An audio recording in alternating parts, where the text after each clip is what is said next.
The crystal tumbler felt cold and heavy in my hand, a stark contrast to the fire raging in my gut. Through the pristine glass of our living room window, I watched the scene unfold on my manicured lawn. Brenda, my husband's ex-wife, was on her knees, her designer handbag cast aside in the damp grass. Her mascara ran in black rivers down her cheeks, a pathetic imitation of grief.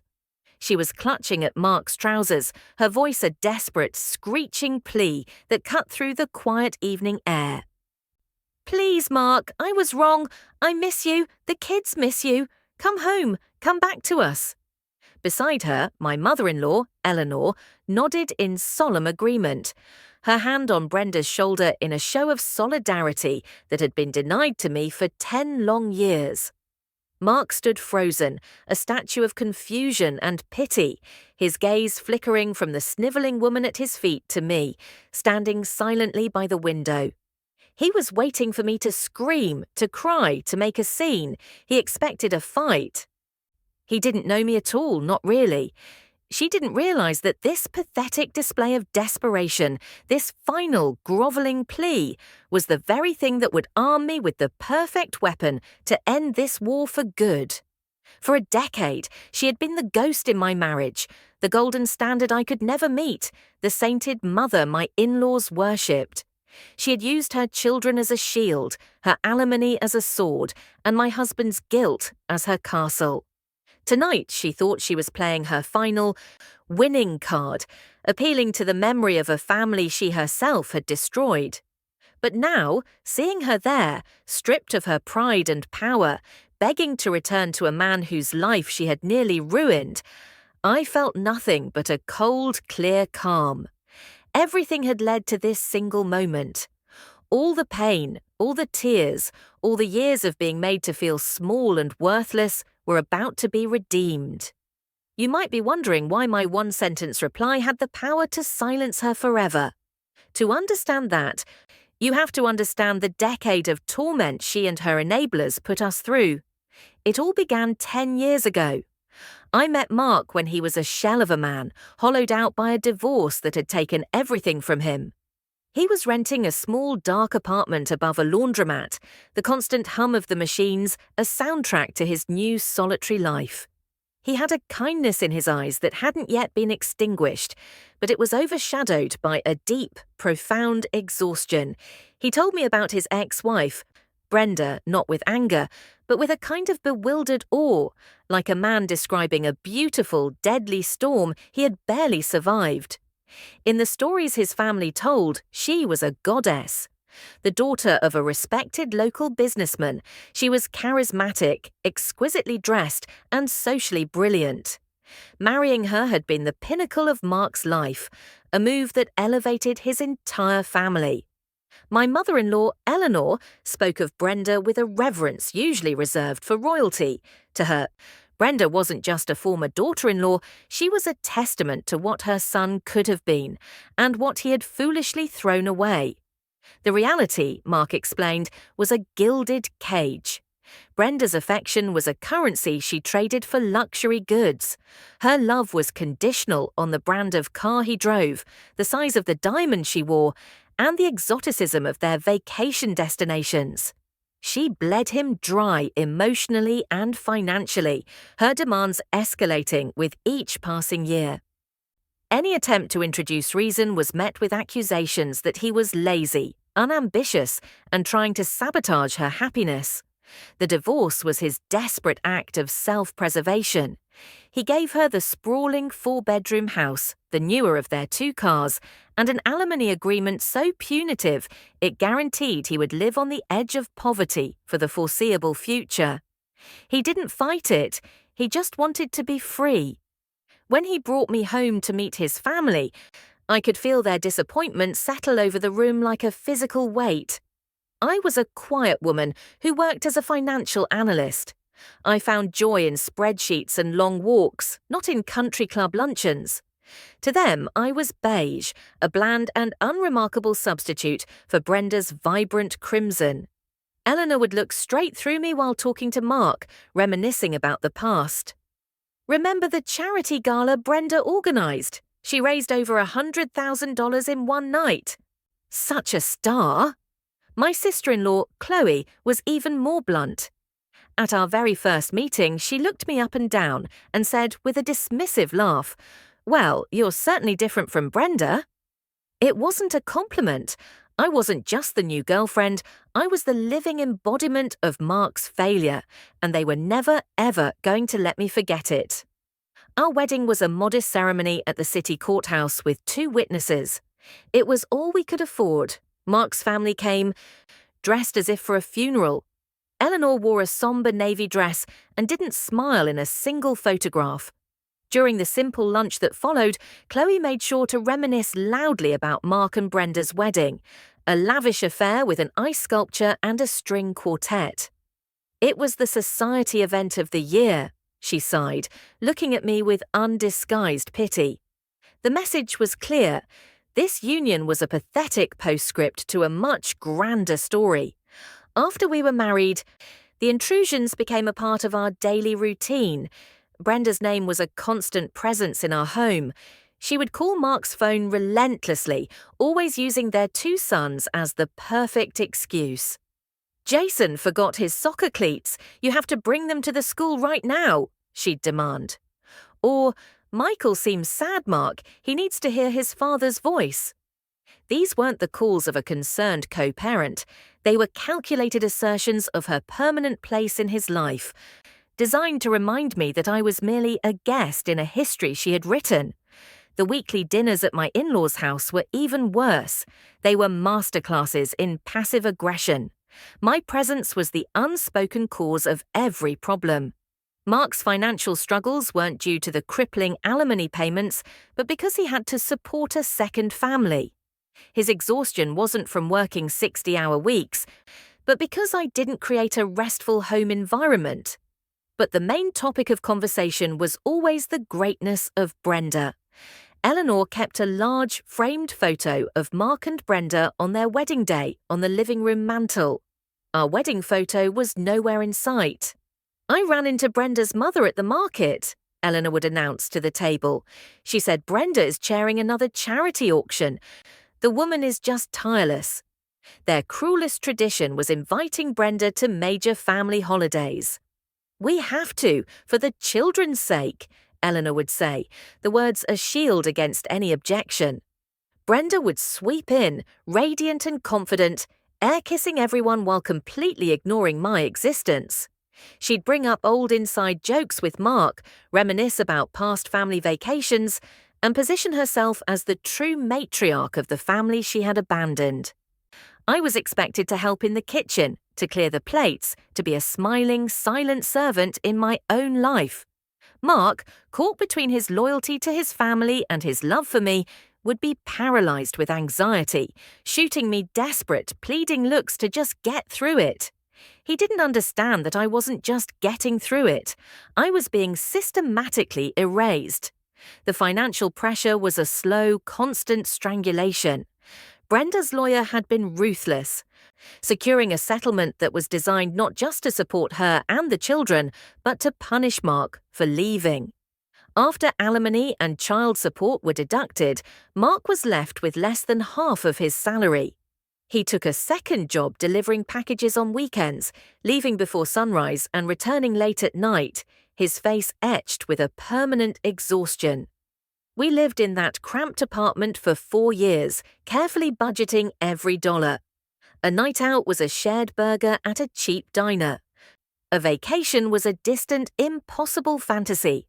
My salary as a financial analyst was the only thing keeping us afloat, covering our groceries and utilities, while Mark's income was siphoned directly to his ex-wife.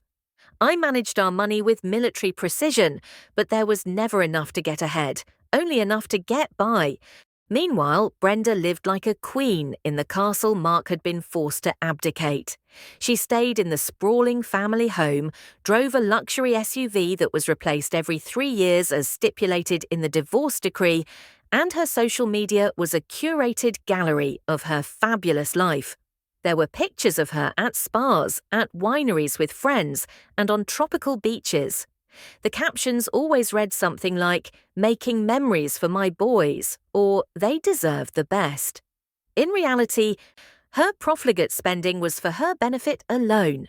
The money meant for school supplies and soccer camp registrations was often spent on designer handbags and nights out. She was using her children as human shields to fund a lifestyle of leisure, all on Mark's dime. Naturally, my in-laws saw the situation through a completely distorted lens. According to them, I was the financial drain. "Brenda is used to a certain standard of living, dear," Eleanor explained to me once, as if schooling a simple-minded child. "If Mark wasn't burdened with your expenses, he could provide for his real family properly." Chloe was more direct. "It must be hard for Mark, paying for his past and his present at the same time," she'd say with a smirk. They saw every penny spent on our humble existence, our rent, our food, our electricity, as money being diverted from its rightful owner, Brenda. They truly believed their son's purpose was to be a lifelong bank for the woman who broke him, and my very presence was an obstacle to that sacred duty. The unfairness was a constant simmering rage deep in my chest. The turning point arrived on our fourth Christmas together, a day that began with my foolish optimism. I had scrimped and saved for months, meticulously setting aside a little from each paycheck to buy Mark's sons, Jason and Michael, the expensive gaming system they desperately wanted. I saw it as more than a gift. It was a peace offering, a tangible symbol of my care for them. I wrapped it with painstaking care, hoping this gesture might finally thaw the icy wall between me and his family. When we arrived at my in-laws' house, the scene was predictably tense. Brenda was already there, of course, positioned by the fireplace like a queen on her throne. The boys were thrilled when they tore the wrapping paper off my gift, their shouts of joy a brief, warm reprieve. For one shining moment, I felt like I had finally done something right. That moment was shattered by Brenda's voice, sharp and saccharine. "Oh, how sweet," she cooed, standing to address the room. "You got them the basic model. I thought they deserved the complete experience." With a theatrical flourish, she unveiled her own gifts: a mountain of boxes containing the deluxe version of the console, a brand new 4K television, and every game available for the system. My carefully chosen present was instantly rendered obsolete, a pathetic trinket cast aside, in the rush for the bigger, better treasure. The boys, in their youthful excitement, didn't realize the cruelty of the act, but every adult in that room did. I saw my sister-in-law, Chloe, smirk. I watched my mother-in-law, Eleanor, walk over to Brenda and squeeze her hand. "You are just the most thoughtful mother," Eleanor said, loud enough for me to hear. I looked over at Mark, steeling myself for his usual pained, helpless expression. But that's not what I saw. For the first time, the veil of guilt and obligation had been ripped from his eyes. He wasn't looking at me with pity. He was looking at his ex-wife and his family with a cold, clear rage. He saw the malice. He saw how they had conspired to humiliate me, using his own children as weapons. He finally understood that their loyalty to Brenda wasn't about the past. It was an active, ongoing campaign against our present and our future. He stood up, his movements calm and deliberate. "Get your coat," he said to me, his voice devoid of emotion. He walked us to the door, ignoring the confused protests from his mother. In the car, the silence was heavy but not uncomfortable. It was the silence of a fever breaking. After several minutes, he pulled over, turned to me and said, "I am so sorry I let that happen for so long. It's over. We're done." That Christmas, we finally received the greatest gift of all: freedom. The first few months after cutting them off were strangely quiet. The phone calls came, of course, furious, then pleading, then manipulative.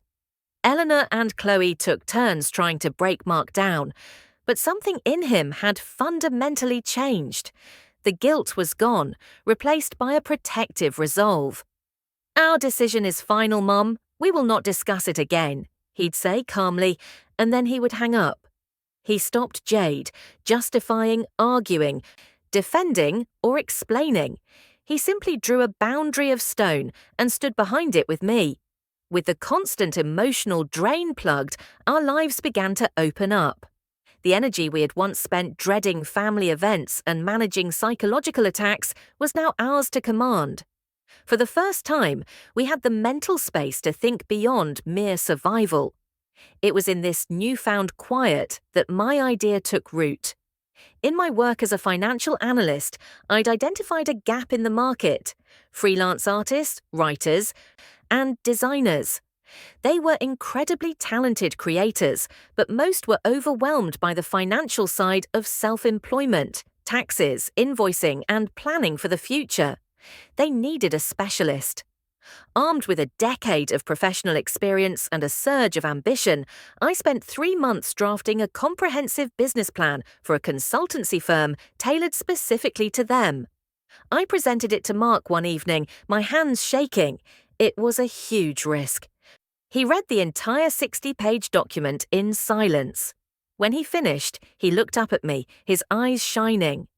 "This is brilliant," he said. "You have to do this. I'll back you 100%.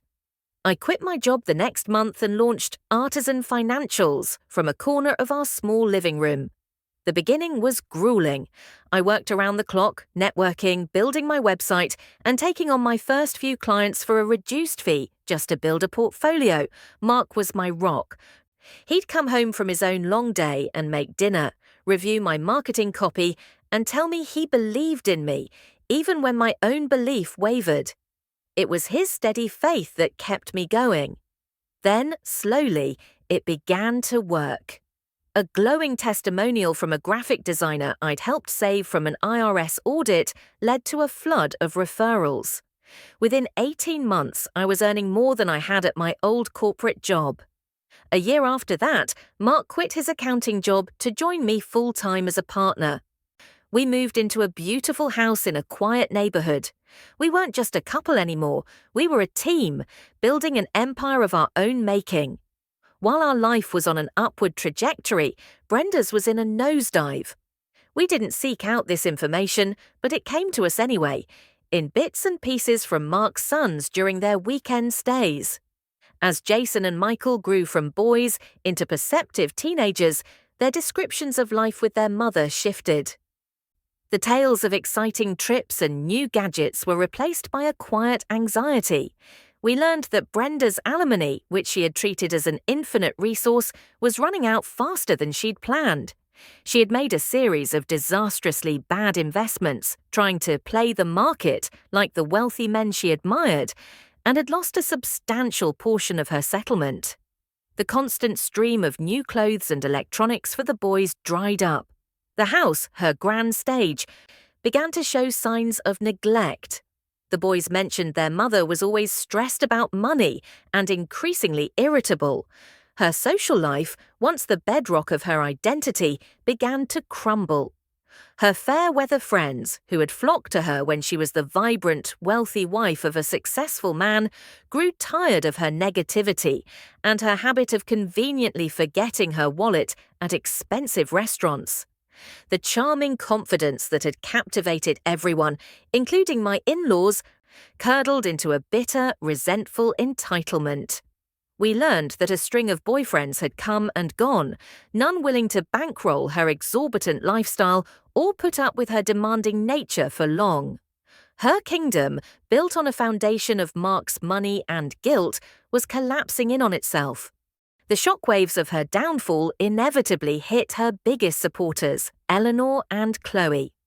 During one visit, a distressed Michael confided in us that his grandma Eleanor had given his mother a large sum of money from her retirement fund to cover some urgent bills. The money was never paid back, and the topic became a source of explosive arguments between my mother-in-law and father-in-law. Eleanor had made a bad bet, sacrificing her own financial security on the altar of her loyalty to Brenda. Chloe, in turn, lost her primary source of social cachet. Without the glamorous Brenda to associate with, she was just another suburban mom, a fact she clearly resented. They had alienated their kind, successful son and his wife in favor of a woman who had used them and was now dragging them down with her. We felt no pleasure in their misfortune, only a distant, quiet affirmation that we had made the right choice to step away from the wreckage. The beginning of the end came as a text message on Mark's phone from an unknown number. "Mark, please, I need your help. I'm in trouble." We both knew it was Brenda. The imperious tone she had always used was gone, replaced by a pathetic plea. Mark looked at me, his expression unreadable, then deleted the text and blocked the number. A few days later, a long, rambling email arrived at his work address, detailing her financial collapse and blaming it on the economy, bad luck, and the punishing terms of a divorce she herself had dictated. We ignored that too. Our silence was a wall she had never encountered before, and it infuriated her. When her direct appeals were met with nothing, she did what she always did. She unleashed her enablers. The first call was from Eleanor. Her voice was a symphony of staged panic and accusation. "Mark, how can you be so cruel? Brenda called me in tears. She's about to be evicted. She's going to be homeless. With your sons," she wailed. The irony that she was describing the very poverty she had once celebrated for Mark was completely lost on her. She conveniently forgot the thousands of dollars of her own money Brenda had squandered. In her twisted narrative, Mark had an infinite, sacred obligation to his ex-wife, and our prosperity was a direct affront to that duty. Chloe's call came the next day, sharp and full of her signature spite. "I hope you and your wife are happy," she sneered. "Flaunting your success while Brenda, a single mother, is struggling to survive. You've become a monster since you met her." They saw our success not as the fruit of our labor, but as wealth that had been stolen from its rightful owner, Brenda. They saw my influence not as supportive and loving, but as a wicked spell that had turned their son against them. They could not fathom that Mark had simply woken up. Mark took each call, listened for a moment, and said the same thing in a flat, calm voice. "We will not be discussing this." Then he would hang up.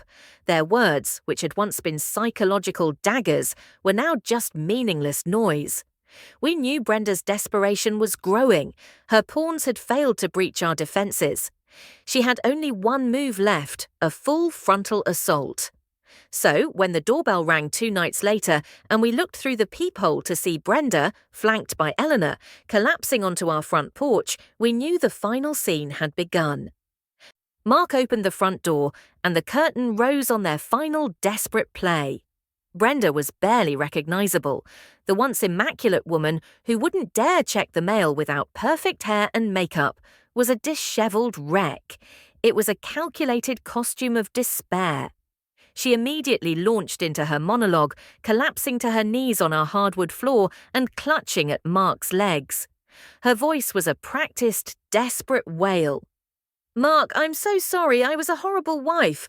I was selfish and foolish, and I threw away the only good thing in my life," she cried, her words punctuated by racking sobs.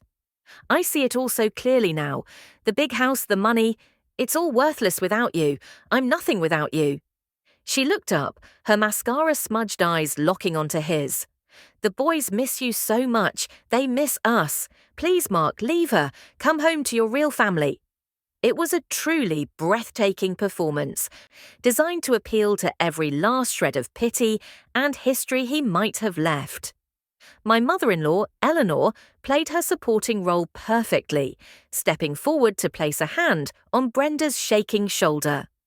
"Listen to her, son," Eleanor urged, her voice trembling with manufactured sincerity.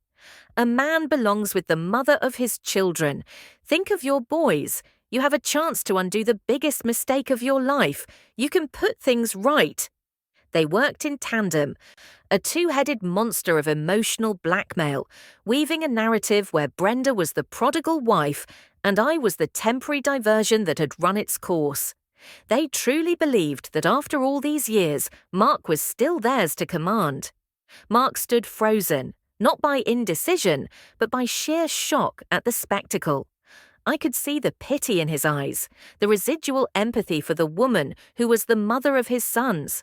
But there was no love there, no hesitation. He was simply rendered speechless by the audacity of it all. This was the moment they had engineered. They saw his silence as a crack in the armor, an opening to be exploited. Their gazes then shifted to me as I walked out of the shadows of the hallway and into the bright lights of the entryway. Their faces hardened into masks of contempt. Here she was, the villain of their story. They expected yelling. They anticipated a furious, messy confrontation that would prove their point about my unsuitability. I calmly walked past my husband and stood directly in front of them. I looked down at Brenda's pathetic form on my floor, then met Eleanor's hateful glare. The room was utterly silent, all three of them waiting for my predictable, hysterical reaction. I let the silence stretch, drawing out the moment until it was taut with their anticipation. They were braced for a shouting match, but I offered them a chilling calm.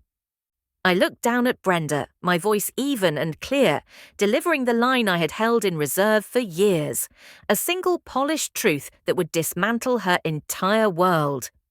"Brenda, why are you asking him to come back to you when your own children asked me to make you go away?"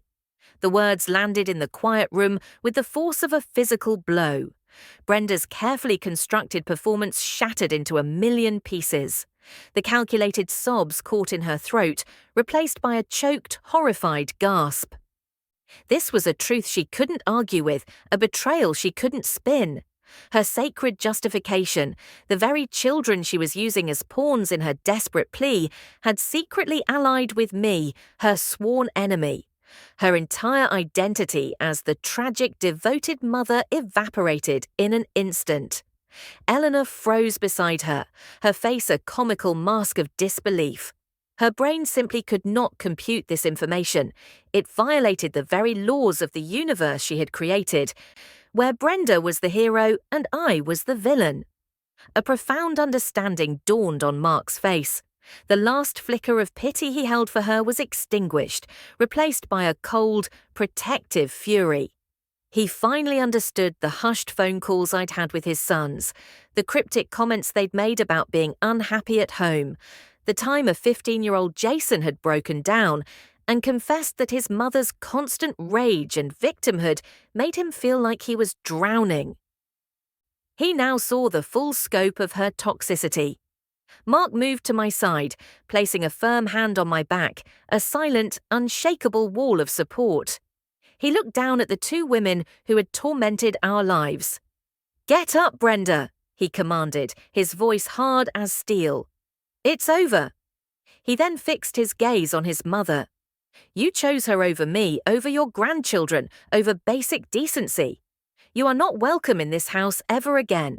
Now both of you, leave." Brenda didn't utter another sound. She stumbled to her feet, her face a ruin of genuine, ego-crushing defeat, and practically ran from our home, leaving her handbag behind on the floor. Eleanor, pale and trembling, scurried out after her. Mark shut the solid oak door behind them, and the decisive click of the deadbolt sounded like the final word in a long and painful chapter. He turned to me, and in the beautiful, peaceful silence of our home, he pulled me into his arms. We just stood there, holding each other. The ghost had finally been exorcised.